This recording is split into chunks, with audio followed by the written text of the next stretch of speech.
le potentiel numérique à développer en Guinée reste encore largement inexploité. Ces dernières années ont tout de même connu de nombreux efforts, notamment dans la mise en place des infrastructures adéquates. C'est le cas du projet de backbone national, avec le déploiement de la fibre optique financé à hauteur de 238 millions de dollars par la Banque mondiale. Il vise à doter l'ensemble du pays d'accès à la connexion Internet haut débit. Le Forum de la transformation digitale qui s'est tenu le 23 mars 2018 à Conakry a fait ressortir les avantages liés à ce secteur en Guinée. L'enjeu majeur de l'expertise, c'est la maîtrise même de nos développements. Nous avons deux possibilités.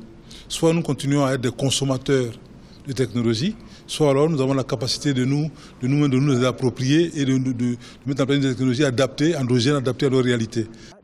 Le développement du numérique en Guinée est avant tout un enjeu économique et c'est ce que tentent de démontrer les experts. Ces dernières années, la modernisation de l'administration publique et la numérisation de la collecte de certaines recettes publiques ont connu une avancée. Cette numérisation a permis de réduire le circuit de l'argent et ainsi augmenter de manière considérable le taux de recouvrement. En 2017, nous avons utilisé cette plateforme ou cet outil pour mobiliser les vignettes, les revenus issus des ventes de vignettes.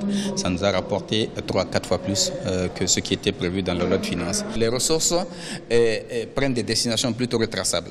Le contrôle devient plus facile et l'exécution aussi est facile à établir. En Guinée, ce sont pour l'instant la fonction publique, l'éducation et les finances qui sont en avance dans le domaine de la numérisation. Une adaptation s'impose notamment dans le cadre de l'amélioration de la traçabilité des fonds publics et la rationalisation des dépenses. Selon les autorités, l'essentiel des recettes issues des taxes passera désormais par voie digitale à partir de 2019.